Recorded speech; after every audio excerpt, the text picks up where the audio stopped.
All right. So we're going to get right into it. Why am I not happy? So you may be asking yourself, what are some of the reasons that I'm not happy in my life? What's going on? I don't feel good.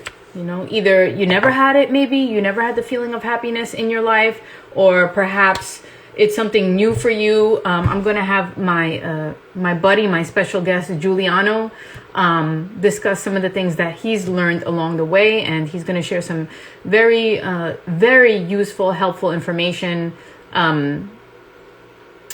So I hope things get better for you. No. I am happy. We're going to, I've been on this journey for a long time to discovering, how it is to be happy, but we're sharing here with you, for those who are feeling that way, how it is that you can start that process to true fulfillment, joy, peace, love, and happiness. So I'm gonna get Giuliano on here. We attended a Tony Robbins seminar, virtual seminar, recently, and we both took a massive amount of value out of it. It was incredible. And so he's going to share some of that along with some life experience and other gems from the personal development studies that he's done. So let's get Giuliano on here. Hey, what's up? You're happy because you're eating. What was that? You're happy because you're eating there. What you got? What are you eating? I had some grapes, you know what I'm saying? Oh, okay, you're good. I had those grapes. So, okay, yeah. So I know you kind of, again, look, me. I always come. Oh, that well culture is amazing. Okay, so let's talk. Let's talk about why am I not happy? I think both of us are pretty happy, right? But I know you gave a little bit of an intro. Yeah. I just wanted to say, I think this was probably the question, that got me really interested in personal development, because I just felt man, something's missing. I don't feel happy. Mm-hmm. I mean, just exactly. And then in my mind, I'm like, why am I not happy? Right. So I'm sure a lot of people can relate. You know what I mean? I'm sure a lot of people have experienced that before. And so, like you said, we learned some stuff from the from that Tony Robbins event, and so we're going to share some of that. The first thing that really was kind of like a game changer for me, if I'm being honest, was the whole thing about the energy that you bring. Okay, and now I think what's funny about this is most people who know me, this is my default, right? I'm sitting here smiling, and I've got all this energy and stuff, But even with that, what was interesting to me about it was two things. First of all, is that you are in control of your energy by what you do with your body. Which seems so weird. That seems so strange to me. Okay, I know before we went to this Tony Robbins event, right? If I'm being honest, I was just there's gonna be all of this dancing and jumping around and stuff. That's not my thing. I was like, it's just not my thing. And so, but then when he explained it, right, when he was talking about the fact that when you get moving, when you're jumping around, when you're dancing, when you're doing all that, you are affecting your energy levels. Okay. So when someone who, it seems so backwards, actually, to be honest with you. I was just talking to somebody about this earlier. It seems completely backwards that expending energy somehow gives you energy. Right? It almost doesn't make any sense. Absolutely. But that question, right, about why am I not happy? How would you describe someone who was not happy? Right? If you were looking at someone who wasn't happy, it's right. Low energy, right? Bad posture, no movement. Exactly. And so what's interesting about that is, like I said, you can affect that, right? I think they even walked us through, how would you describe someone who is depressed? And you can picture them, right? Like you said, slouched over, this, low energy. Really low, Exactly, versus someone who's the opposite of that, right? We're talking about happy, someone who's happy, who's fulfilled. You can, it's just the posture is different, the energy level is different. And so because of that, it's okay, well, look, you can create that energy. Regardless of what you think is happening inside of you right now, you can control that energy, which means get up and do something, right? If first of all, if someone's not happy, if you Google that, one of the first things you're probably going to hear is go exercise. Okay. And now I'm not telling you. Yeah, please. Can I give one? Can I just give an example? So people can believe what you're saying, like really instantly. Guys, smile right now. Everybody, smile. Do you feel better? Like literally, there's nothing really to smile about, right? Yeah. You know, but literally, the physiology like of the smile, it shoots endorphin, serotonin to your brain, and now you feel better because of your physiology. Exactly. There's nothing in your external environment that did that. Yes. You know why? Because smiling is a state of gratitude. But your brain doesn't know if there's something externally happening that's bringing you to this state of gratitude. Yes. But you said I'm grateful. Okay. Yes, you're grateful. You deserve a reward for being grateful. So what I love about that, you're 100% right. So we always have this idea that we're smiling because we're happy. Right. Right. But is it that you're smiling and that's why you feel happy? And you just proved it, right? You just proved it. If you smile, you will change. Like the way you feel inside, your state will change. Someone just says, yes, OMG, so true. Yeah, exactly. Exactly.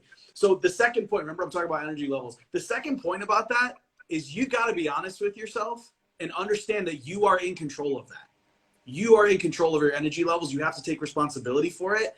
And what it means is that now that you know, if you feel like you're not happy, and we're talking about just situationally speaking, right? We're going to talk about long-term in a second, but situationally, you are in control of that. And the best way to do it, it seems stupid, but I mean, this is what I've been doing, right? Since the Tony Robbins event, I have a timer that goes off every so often, and I get up and I turn on some music and I just kind of jump around and you feel, I mean, honestly, I'm saying it because this is how my impression. Sometimes you feel stupid, okay? I get it, but I would rather feel a little stupid jumping around and have energy and be happy throughout the entire day to get me to all of those bigger things, right, that we're going to talk about. So energy, okay? It affects the results you get. It affects everything, okay? The second thing I wanted to talk about, which for me is like I'm super passionate about because I learned about, I had to take a Tony Robbins course like over a year ago. And he talked about this. It's the idea of the 6 human needs.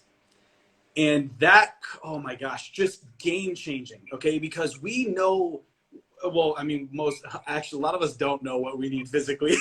But for the most part, we know what we need physically, right? It's like, okay, I need food, I need shelter, I need water, right? All of those things. But what about our needs as human beings?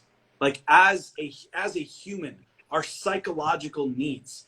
And him laying them out like this, right? These 6 human needs, you realize, right? If you go through them, which I'll explain, if you go through them, you can see in your life, you're like, oh, like I'm missing this, or I'm leaning more towards this, and I need to, as much as, I mean, this is a whole talk for a whole other live. I don't like the word balance, but let's just, for the sake of what we're saying here, there is a balance. You have to have that word balance trigger you? It's a trigger word.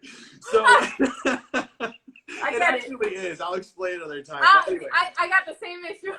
Really? Because you know, when you're a very passionate person, you a lot of the times people label you unbalanced. But anyway, we'll talk about that another time. Another time. Okay, so the 6 human needs. Okay, let's talk about them. The first one, certainty. Okay, first I'm just going to list them and then we'll talk about it. Okay, first one, certainty. Second one, uncertainty.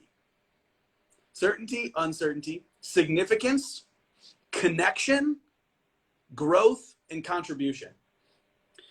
Okay, so let's just as a quick recap, right? Because we don't have a ton of time to talk about all this stuff. But certainty, the idea is just that, like, okay, the example that he gave is like, okay, do you ever think that the floor is just going to drop out under you? You walk outside and you're like, oh my gosh, the earth is going to open up and I'm going to fall into it.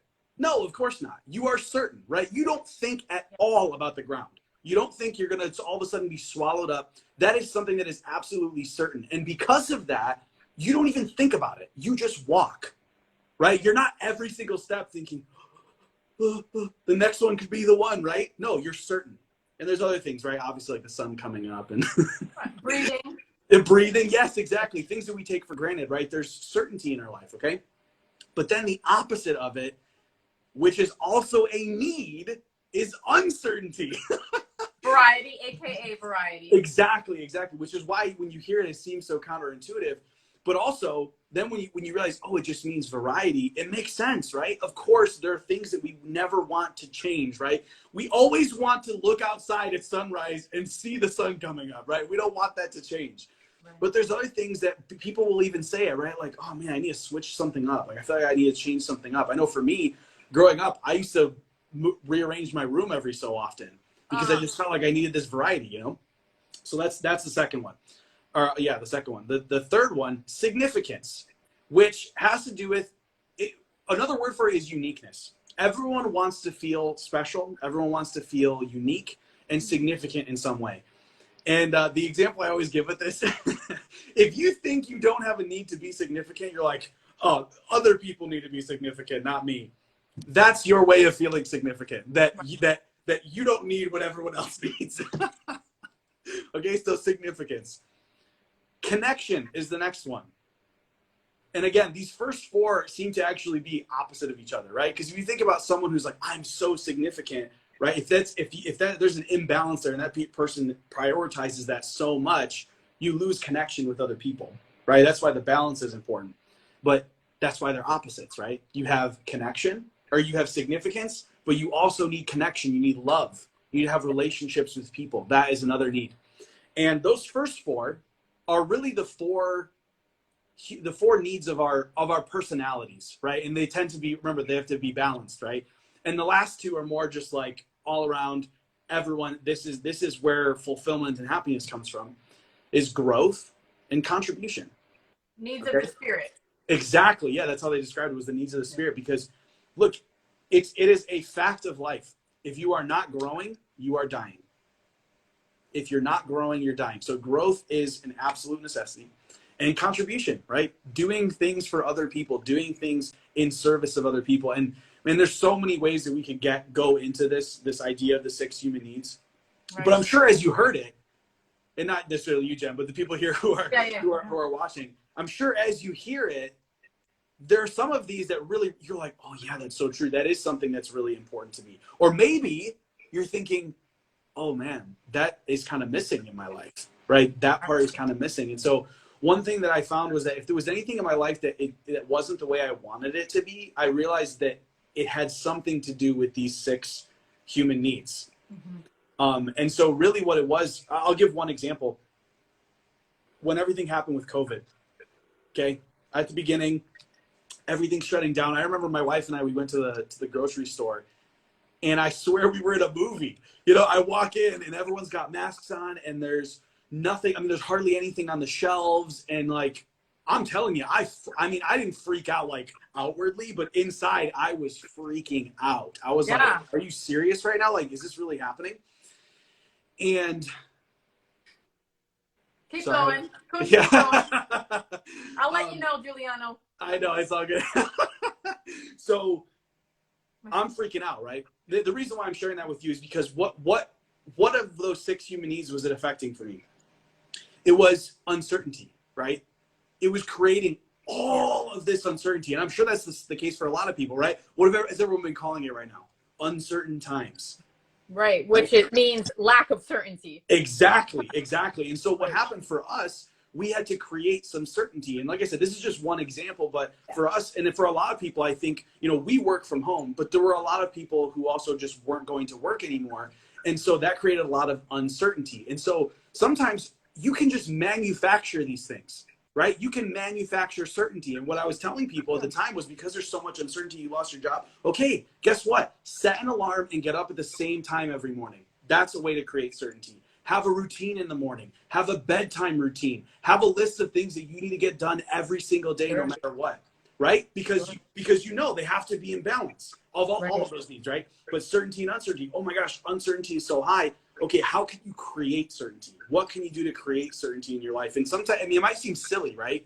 Like, oh, what? So COVID's happening and all I gotta do is just set an alarm and I'll be fine. But it's like, well, until you experience it, you're not really gonna understand, you know? Exactly. Yeah, so that's, I mean, I don't know if you had anything else to add about the 6 human needs. I do have one more part that I wanted to share. No, go ahead. Okay. So the last thing, and you had talked about this a little bit when we were on mine, right? Was the idea of pain and pleasure, okay? And you know what's funny? I know that hearing this, some people are going to think they're above it, but it is the truth, okay? Every single decision you make, everything you do, everything is either to avoid pain or to gain pleasure, okay? And if you think you're above it, that's fine, but you're not, okay?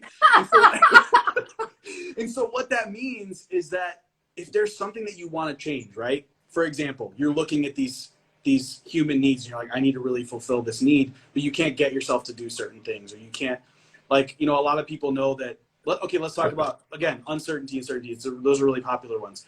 Let's say you're overweight, maybe you're obese, you can't control your eating, and you're like, I really need to lose weight. I know, because I'm going to die.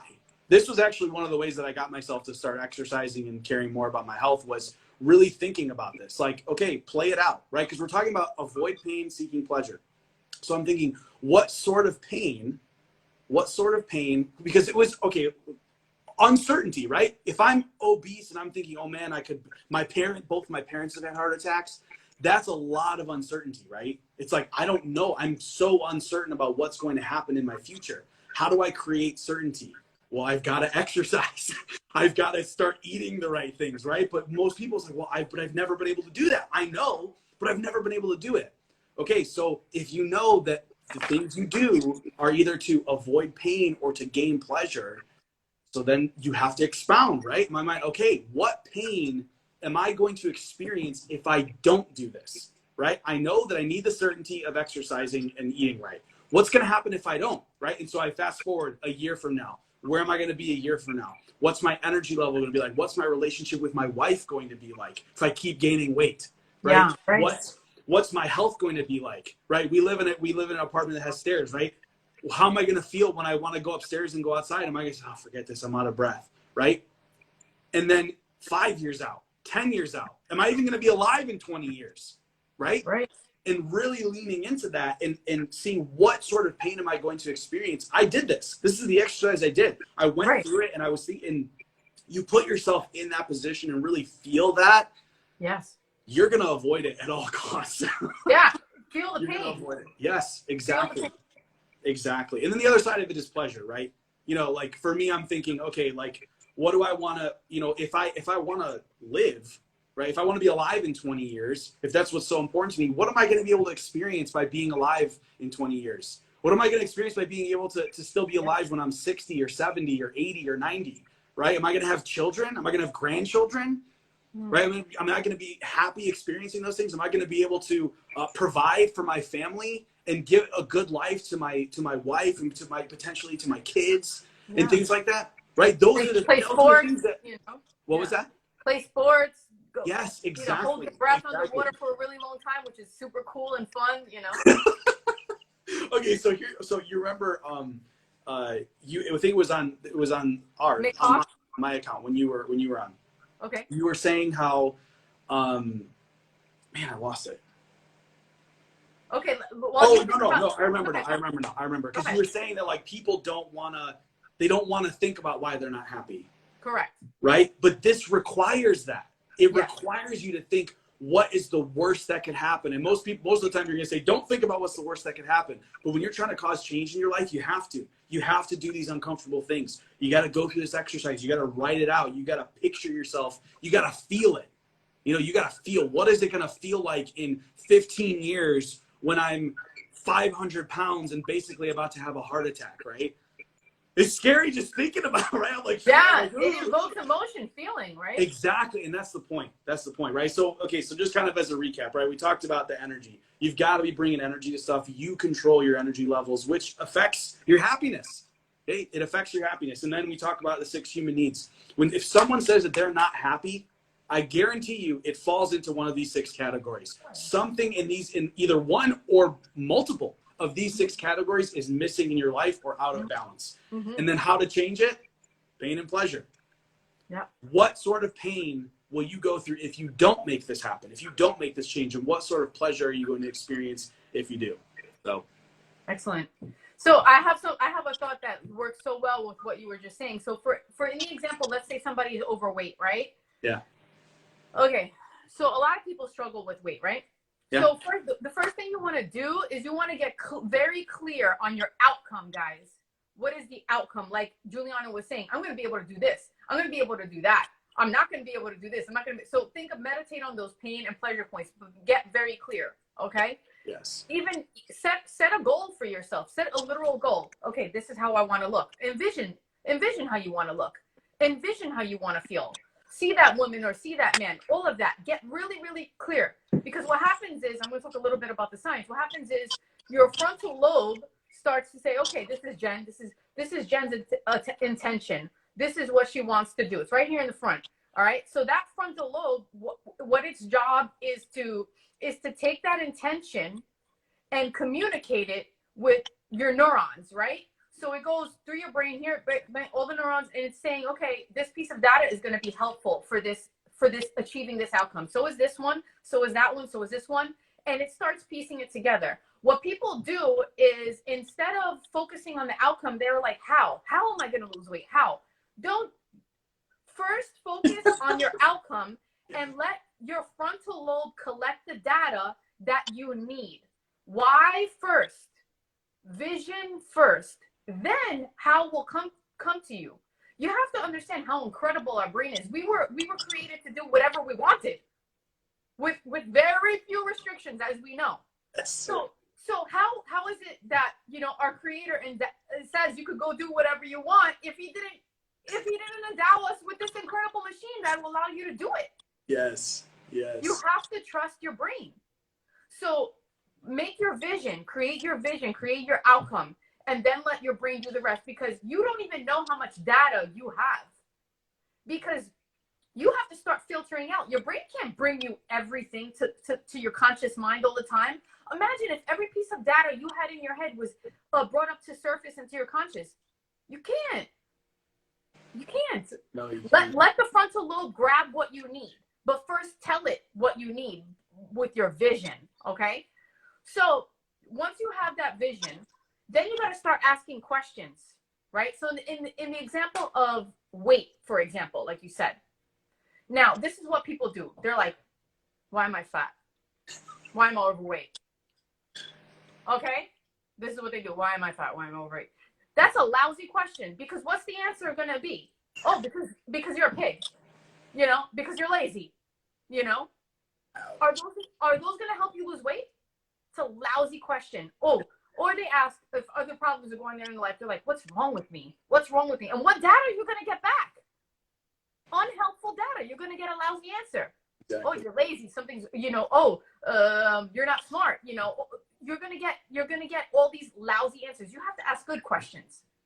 And this is what people don't do. They don't take the time to ask good questions. They don't want to think. People just don't want to think. That's the bottom line. I'm sorry if this is offensive to anyone. It's the truth. Most people are just not thinking. They're just not thinking. So, and it has to do with our environment, like the Google world and all that. You know, yeah. You're not gonna get you're not gonna get an answer for why am I fat, you know, on Google, okay? Or why am I overweight? It's not gonna work like that, you know. So isn't a better question? Okay, so don't ask yourself why I'm fat. Okay, so another question will be, okay, what can I do to lose weight? Okay, then you might come up with the answer, diet. Okay, that's a little bit of a better answer, but still there's a pain point with that, right? Because diet, that doesn't sound too fun, right? So then ask yourself again, okay, well, once you get that question, now diet brings you closer, but then you realize, oh, here's the problem with that, is that I don't like that word diet. I don't like dieting. Okay, so now you're going to get now here's your better question. What can I do? What can I eat that would help me lose weight that I actually enjoy, right? So you have to keep clarifying your questions, right? Or you know, exercise is an obvious answer, right? So exercise, I don't like exercise. Okay, but I know that brings me closer, but let's clarify this again. Let me ask a better question. What can I do to move that I would actually enjoy, right? And so you start getting better answers. Hey, maybe you like bike riding, you know? So is that exercise? Yes, but no, because you enjoy it. It's pleasure, right? Yes, I love that. So go through the process of asking yourself questions, guys. Ask good questions. And sometimes you have to ask crummy ones first in order to ask yourself the good ones. But this is what meditation is. Yeah. Absolutely. So many people are like freaked out by that word meditation. It's thinking. Yeah. It's thinking with your mind and with your emotions. So true. It's so funny because as you're talking, I'm like, there's so many other things popping into my head that I want to say. Go ahead. Like, you want me to say? Okay. Go ahead. So, first of all, the reticular activating system, right? What you're talking about with the frontal lobe. It's like, I love that because I think everyone can relate to, like, you want a certain car, or you just bought a certain car, and you're outside, and then it seems like everyone owns that car. You're like, what, why? I did not see all these cars everywhere all the time, right? Before, it's like, that is a perfect example of your brain. Like, you basically were telling your brain, this is important to me. Brain, I like, this car is important. So the next time you see it, make sure you let me know, right? And it goes, bing, there's the car, yeah. Bing, there's the car. There you go. It's like these alert notifications for your brain, right? And so it's like you said, if you're asking the right questions, you're looking for your outcome, right? Like we talked about before, not the pole, right? Not the pole, but the outcome, where you want to go, not what you don't want, but where you do want to go. It's like you said, your brain's collecting data all the time. One thing, an exercise I would encourage people to do is, if you're in a room right now, which I'm assuming you are, close your eyes, and just from what you remember, how many objects are in the room? And if you open your eyes and you count all of the objects that are in the room, you're going to realize there are a lot more objects than you originally thought. And the reason why is because most of them are not important. They are not important. It's like what you were saying before, like your brain is not going to feed up everything to you because there's so many things coming. And that's just your eyes, right? It's just your eyes.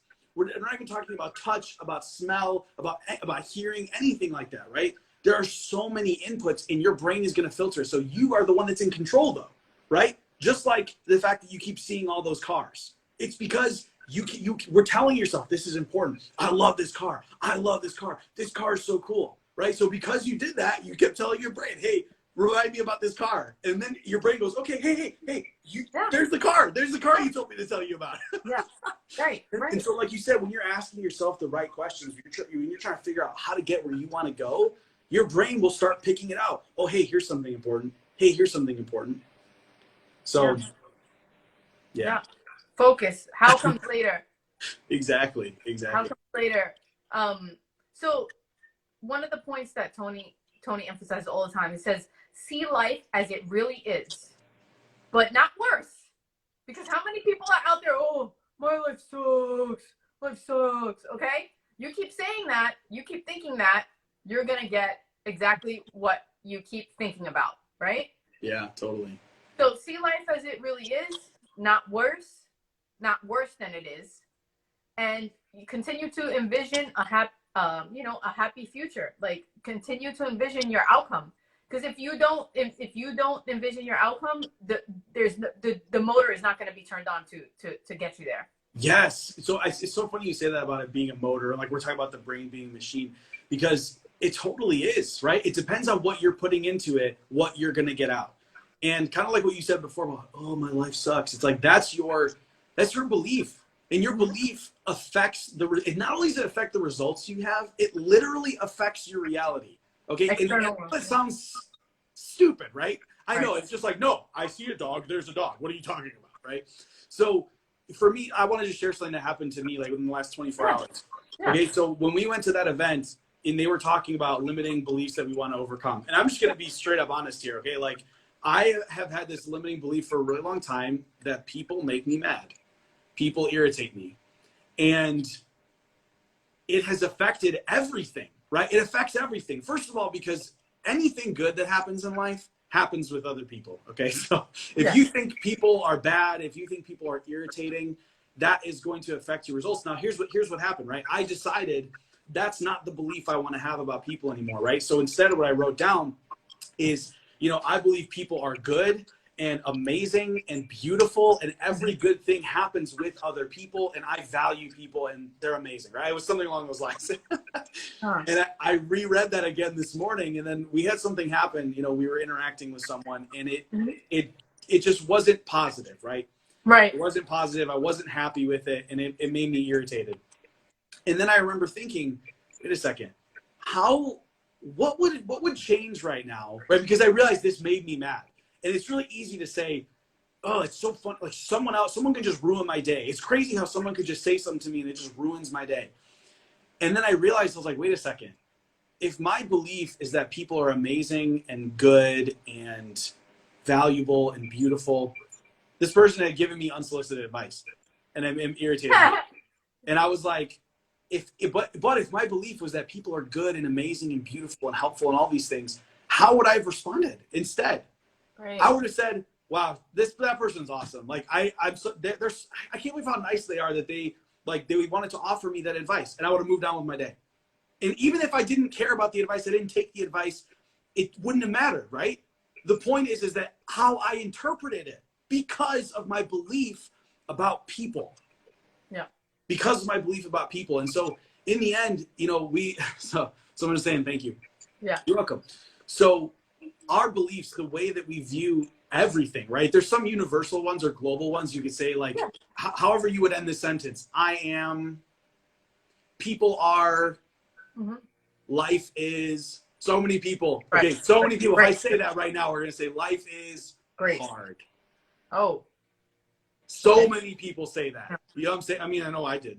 I know a lot of people do. There was a book that I read this one time. There was this book that started out and it said life is hard. And after that, it just caught. It ended up being a really famous book, and so many people say it now, you know. And the point is that if that's what we're feeding into our brain, right, like we talked about, what are we looking for? What do we believe about what's happening around us? It's 100% not only going to affect the results that we get, whether we're in business or we're trying to get something accomplished, but it is going to affect our reality. Because my reality this morning was, why would that person give me this unsolicited advice? I didn't ask. I don't care. Who do they think they are? Like, right? And I was in a bad mood. And then I thought, well, what if I believed this thing instead? And it completely changed it. I was like, oh, good. The rest of my day's fine. And you know what, too? Yeah, that's a great method. And you know what, too? It's okay to like have a moment where you're frustrated or irritated, but you have to learn how to get out of that real quick. Yes. You have to learn how to get out of that real quick. And you can talk about that another time. Yeah. Well, we talked about it earlier, energy, right? Yeah. Controlling your energy levels. So. Yeah. Well, this was great. Thank you, Giuliano. Thank you. This is so much fun. Yeah. Oh yeah. If anyone didn't catch the first half of it, it's over on my account. So if you want to see yes, go hear head Jen's over. answer. Yeah, I'm gonna tag Giuliano in the description of this post. Please go over and check out his account. Him and I are mentors, and we'd love to keep sharing the gems that we learn with you. By the way, if anyone wants a one-on-one session with me, I'm available for private coaching sessions as well. So, all right, that's it, Giuliano. Thank you. This is awesome. We'll try to keep this up every Tuesday afternoon. Let's do it. Let's do it. All right. All right. Take care. Thank you. See ya. Bye-bye. Bye.